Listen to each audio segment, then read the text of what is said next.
falar com vocês de biotecnologia, tá?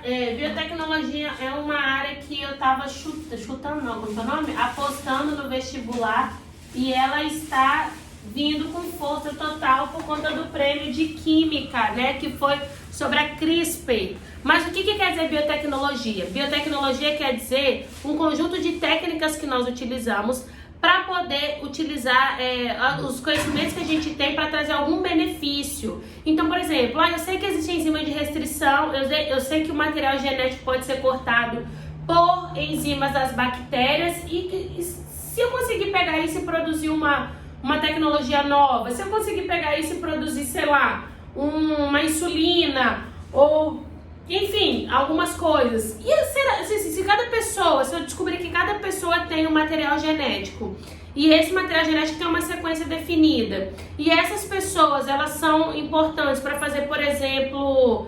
e essas pessoas, elas são importantes, por exemplo, essa característica é importante para identificar pessoas, vamos desenvolver técnicas que nós identificamos pessoas? Então a biotecnologia é o estudo, é a junção da química, da engenharia e da biologia, onde você tenta manipular as coisas que a gente tem para trazer benefícios próprios. Então presta atenção. A biotecnologia, ela tem 3 ferramentas. Primeira ferramenta, já falei para vocês, ferramenta, podem ser os vírus ou as bactérias. Vírus e bactérias a gente chama de vetor. O vetor a gente utiliza para o indivíduo que vai levar o nosso material genético de um lado para o outro, é o organismo vivo, né? No caso, onde a gente possa mexer na manipulação do nosso material genético. E aí a gente vai utilizar vírus e bactérias pelo motivo de que vírus possui regiões dos genes que a gente chama de não essenciais, e bactérias possuem regiões que a gente chama de plasmídios. E aí a manipulação do plasmídio e dos genes não essenciais leva, né, permite a gente mexer com a biotecnologia. Além dos vetores, nós temos também o que a gente chama de endonucleases de restrição.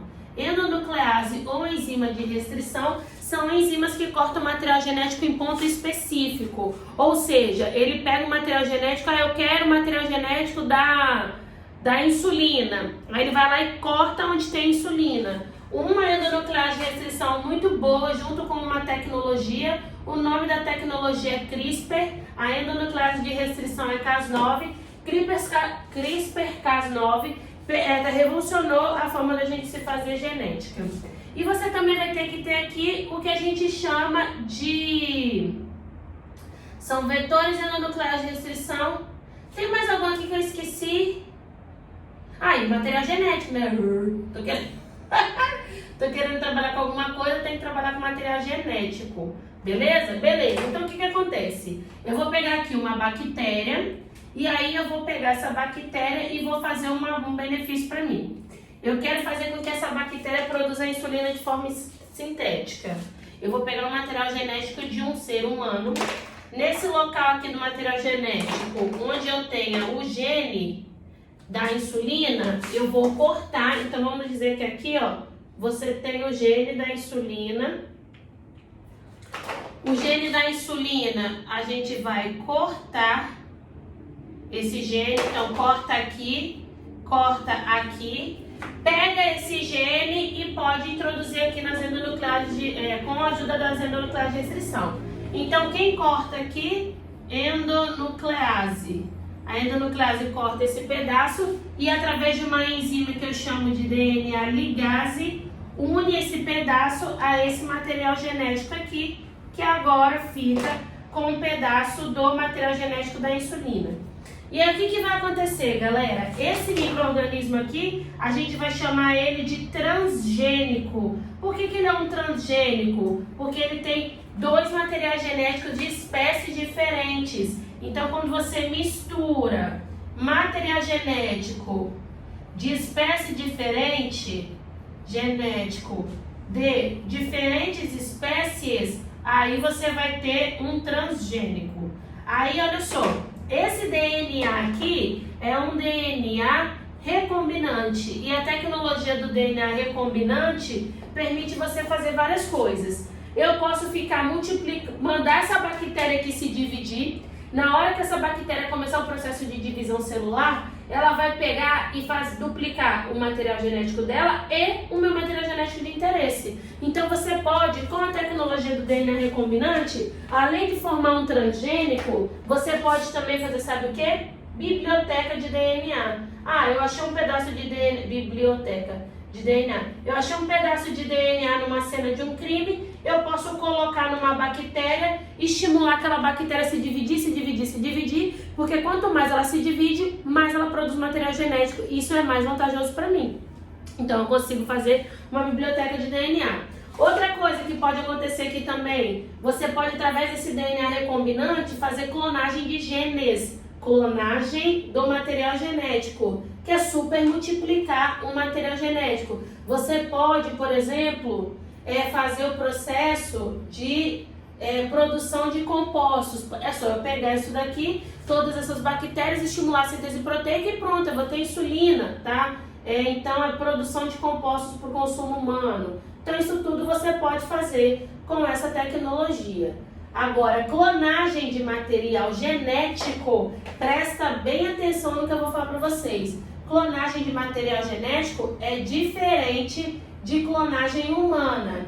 Por quê? A clonagem de humana, não só humana, mas de indivíduos. A clonagem do material genético é só multiplicar o material genético. A clonagem de indivíduos é você pegar um indivíduo e multiplicar várias vezes esse indivíduo.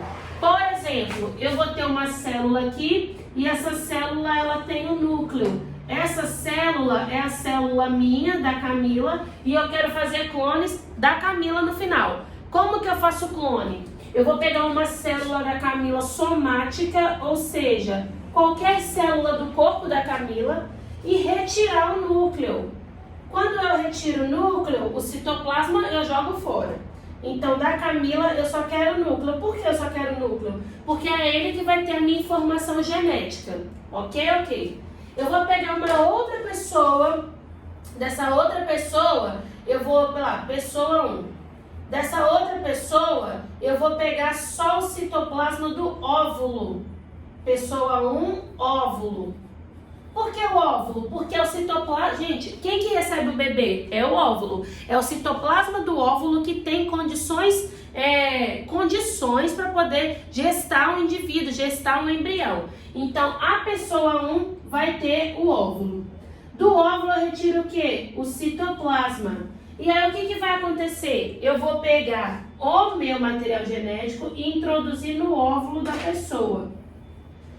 Com isso, o que eu tenho? Eu tenho uma célula que tem um núcleo. O óvulo doou o citoplasma, o núcleo doou o material genético. Esse embrião aqui vai ser implantado numa segunda pessoa. Então, Camila é uma pessoa 2 aqui, no caso então que doou o óvulo, a Camila é a pessoa 1, né? A pessoa 2 doou o óvulo, eu vou introduzir esse embrião numa pessoa 3 que vai gestar. Ela faz o processo de gestação daquela Camila nova. Aquela Camila nova, todo o material genético dela vai ser da Camila antiga? A resposta é não. E por que não, Camila? Se o núcleo está vindo da Camila, né? Não, porque uma célula tem material genético nuclear e mitocondrial. E a mitocôndria fica no citoplasma. O citoplasma não veio da minha célula somática. O citoplasma está vindo do óvulo. Então, esse indivíduo aqui, a Camila, material genético nuclear da Camila, material genético mitocondrial do óvulo 2. A gente fala que a mitocôndria, ela sempre tem origem materna. Isso não é verdade, não é sempre. É quase que exclusivamente, não é exclusivamente. Existem casos que a gente chama de heteroplasmia, que é quando o espermatozoide, ele penetra... Vamos lá, né? Desvendar alguns mistérios. O espermatozoide, ele penetra no ovócito, o material genético, o citoplasma dele todo. Então, entra tudo. Entra a organela, entra material genético, entra tudo. Só que o óvulo, ele se desfaz, ele vai se desfazendo, ele vai perdendo pedaços e não vai sobrando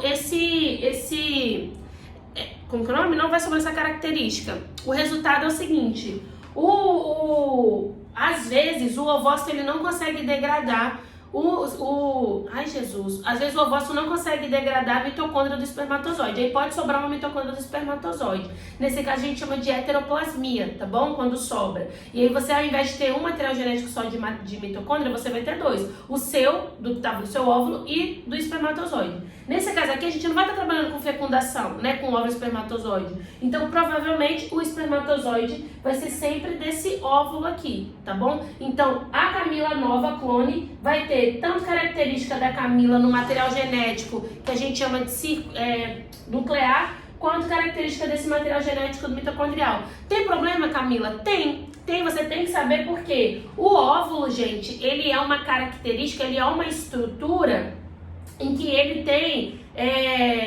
o óvulo não, desculpa, a mitocôndria ele tem um material genético que pode ter algumas doenças, por exemplo, diabetes mellitus é uma doença de origem mitocondrial, não é de origem nuclear. Então, se eu, Camila, não tinha tendência a ter diabetes e essa pessoa aqui tem, a nova Camila pode ter diabetes. Agora uma coisa, a ovelha Dolly, quando fizeram isso, ela já nasceu velha. Os outros clones já nasceram velhos. Por quê? Porque dentro da célula, no seu cromossomo, você tem um pedacinho do material genético que a gente chama de telômero. E o telômero, com o passar do tempo, vai sendo diminuído. Quando você pega a célula somática da Camila agora, que tem 31 anos, ela tem um telômero que já se dividiu 31 anos. Isso quer dizer, então, que o telômero dela está menor do que o telômero de um bebezinho. Então, o telômero, a gente fala que marca a idade, o relógio biológico de uma pessoa. Se o telômero diminuiu, essa pessoa fez o quê? Tá com o telômero curto, tá com a idade da célula dela como se estivesse velha. Então, acabou de nascer, mas está datado de 31 anos. Por quê? Porque o telômero diminuiu 31. Então, já nasce cheio de problema e morre mais cedo do que o normal. Então, se eu, Camila, estou programada para viver até os 50 anos e eu nasci, assim, né, gente, pelo meu telômero. Aqui, esse indivíduo, Camila, aqui já nasceu teoricamente com as células com 31. Então ele só vai sobreviver mais 19 anos, não vai sobreviver 50 anos, porque o telômero dele aqui está reduzido. Agora, o que eles estavam fazendo? Eles estavam tentando recuperar o telômero para o clone já nascer com a idade zero, né? Nasceu naquela idade, não tem essa marcação. Isso aqui são formas que a biotecnologia auxilia, mas a biotecnologia, se você fizer uma clonagem, por exemplo, de indivíduos e você utilizar o material genético de uma célula de um indivíduo fóssil, o que você tem, sabe o que é? Você vai conseguir recuperar espécies extintas. Então, gente, olha que bacana e olha que bizarro ao mesmo tempo. Achei uma célula no dinossauro, no fóssil do dinossauro. Algumas células se preservam, célula do osso, tá? Então, achei o fóssil do dinossauro, ainda tem um restinho de osso lá, eu vou pegar o material genético daquela célula e vou colocar num crocodilo hoje, que é um parente do dinossauro. E vou gestar. Se isso der certo, você recupera o dinossauro. Jurassic Park, o filme é baseado nisso. De você conseguir trazer indivíduos que já estavam extintos, né? Então, você consegue fazer clonagem de indivíduos e você consegue recuperar espécies distintas. A biotecnologia permitiu você desenvolver equipamentos que você consegue agora ver o bebê dentro da sua barriga. Você consegue fazer transfusão sanguínea dentro da sua barriga. Gente, você consegue coletar o sexo dos bebês antes mesmo dele ter pênis e vagina, né? Você coloca, por exemplo, uma agulha lá e tira o sangue do bebê ou tira células do líquido amniótico, porque é produzido também por células do bebê. E aí você vai saber se é menino ou menina, se a célula tiver XX ou XY, tá bom? Então a biotecnologia ela auxilia em várias coisas. Agora, uma das coisas que ela auxilia que eu acho mais bacana, né, é identificar pessoas. A gente sabe, por nossos conhecimentos em genética, em célula e tudo, que cada material genético ele é formado por uma coisa. Então, por exemplo, cada pessoa ela tem um material genético que tem as mesmas letras, tem adenina, timina, citosina e guanina, mas não tem a mesma combinação de letras. Então você pode ter até as mesmas letras, mas você não tem todas as letras iguais. A sequência da letra não é igual. Então eu posso ter uma sequência em tandem, ou seja, uma coisa sequencial, tipo TTTTTTTTT até o final. O meu marido pode ter CCCCCCC até o final. E aí quando a gente tiver um filho pode vir TTTTT, CCCCC, TTTTT, e aí vai ser do meu filho. A gente chama isso de código de barra do DNA. Isso é uma sequência de DNA que é exclusiva de cada indivíduo. Resultado, se cada indivíduo tem uma sequência específica, se a gente tiver um banco de dados por exemplo, eu pego o meu material genético e vejo que minha sequência é TTTTT, aí quando eu acho um vestígio na cena do crime e vejo que a sequência lá é TTTTT, então foi a Camila que cometeu o crime. Então, com o seu material genético, você consegue identificar pessoas. Quando você está falando, por exemplo, de estupro, você pode identificar o estuprador. Quando você está falando de maternidade, você pode identificar a maternidade. Por quê? Sabendo disso, eles desenvolveram uma técnica onde eles pegam endonucleases de restrição e cortam todo o material genético, aí vai cortar o material genético todinho e depois vai colocar numa cuba. Uma cuba que tem polaridade. Você vai ter a extremidade positiva e a extremidade negativa, tá? A extremidade negativa vai repelir o material genético. A positiva vai atrair o material genético. O material genético, por ser de fosfato, e fosfato é negativo, ele tem carga negativa. Então, para começar, o DNA ele vai ser colocado nas cubas aqui de cima. Então, vamos colocar aqui. Você vai colocar o DNA da vítima, para você ter certeza que aquilo que você está pegando não é o DNA da vítima. Você vai pegar o DNA da cena do crime, você vai pegar do estuprador 1 e você vai pegar o material genético do estuprador 2. Você vai cortar todo o material genético com a mesma endonuclease de restrição que você cortou da cena do crime e você vai colocar o DNA para correr nesse gel de agarose que é tirado de uma alga. O DNA, ele vai ficando, os mais gordinhos vão ficando no meio do caminho e os mais magrelinhos vão correndo mais rápido. E isso vai formando padrão que a gente chama de padrões de bandas do material genético. Então você tem isso daqui, tá? Aí você tem na cena do crime outro padrão de banda. Tipo assim, ó. Vou inventar um aqui. Então tá mostrando isso aqui. Por que é importante você colocar a vítima? Para você ter a certeza de que o sangue que você está analisando não é o sangue da própria vítima. Se não está batendo os padrões de banda, então não é o sangue da vítima. Vamos ver do suspeito 1. Do suspeito 1 tem isso daqui de banda, ó.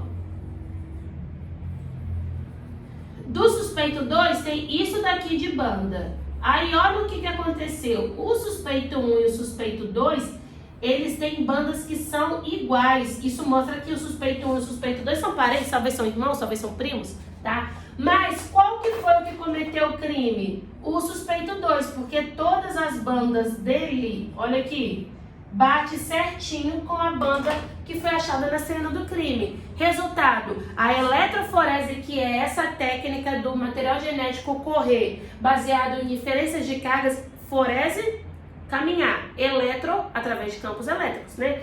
Faz com que você consiga separar DNAs de pessoas diferentes e comparando esses DNAs de pessoas diferentes, você consegue também identificar quem fez o crime, quem estava na cena do crime, e isso é muito importante para uma área da biologia que a gente chama de biologia forense. Agora a gente tem que tomar muito cuidado porque a biotecnologia permitiu manipular o material genético. E aí entra uma parte da biologia muito importante que é a bioética. Até que ponto é permitido ou é tolerável ou é eticamente correto você manipular o material genético de uma pessoa, tá? O que para você é considerado doença e que talvez para outra pessoa não? Eu falo isso sempre em relação a nanismo, porque quando eu vi um vídeo sobre isso, uma mulher anã fala o seguinte: eu não sou incapaz, eu não tenho problema, eu só sou menor do que todas as outras pessoas da população. A única coisa que eu sou é diferente. Do mesmo jeito que existe negro, existe o anão, né? Não é uma doença debilitante. Mas aí naquele momento que eu vi aquele vídeo, eu parei e pensei assim, gente, se fosse eu manipulando material genético, eu tiraria o nanismo do mundo.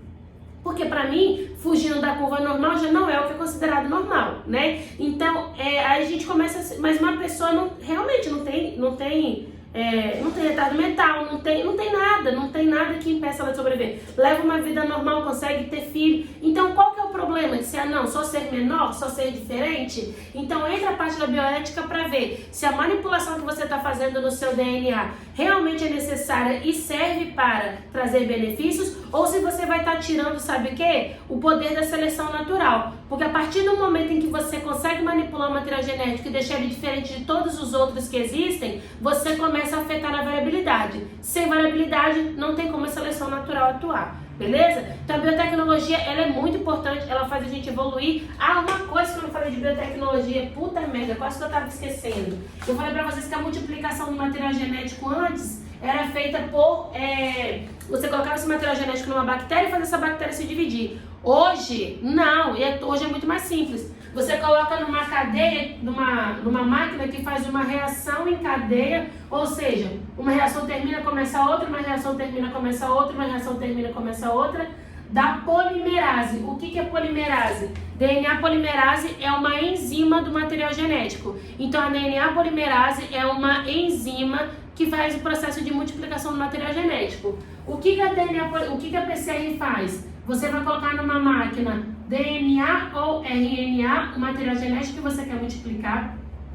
Você vai colocar nucleotídeo livre, então ATCG livre. Você vai colocar magnésio, que é importante para quebrar a tensão superficial, um outro sal também, tá? Para poder desfazer as membranas. Você vai colocar o primer.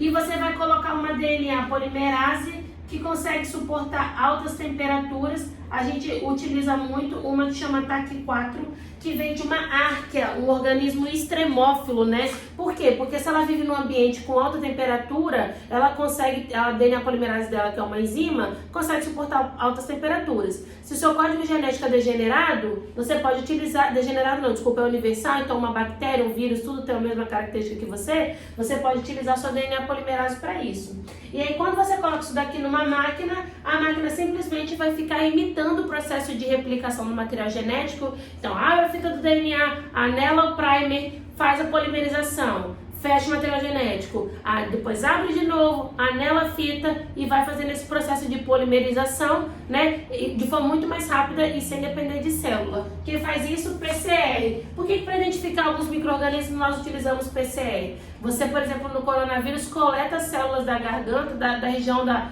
oro e nasofaringe, até da laringe, né, chega lá no final, e aí você pega um pouco de célula e você vai jogar ela na PCR com um primer do início que anela só no RNA do coronavírus. Se anelar e multiplicar e no final você achar 1 milhão de cópias, é porque tinha coronavírus, tinha onde o primer se anelar. Se você fizer esse processo e não anelar, não anelou. E aí quer dizer que não tinha material genético para ele se anelar, ou seja, não tinha o coronavírus. Por isso que a PCR é uma máquina que vai multiplicar o material genético de micro-organismos para saber se você tem aquele material genético em você ou não. Porque se você tiver, você está com micro-organismo. Se você não tiver, você não tem micro-organismo. E com isso a gente vai terminar a biotecnologia e vai para o próximo vídeo dessa semana, tá bom? Beijo, galera. Tchau!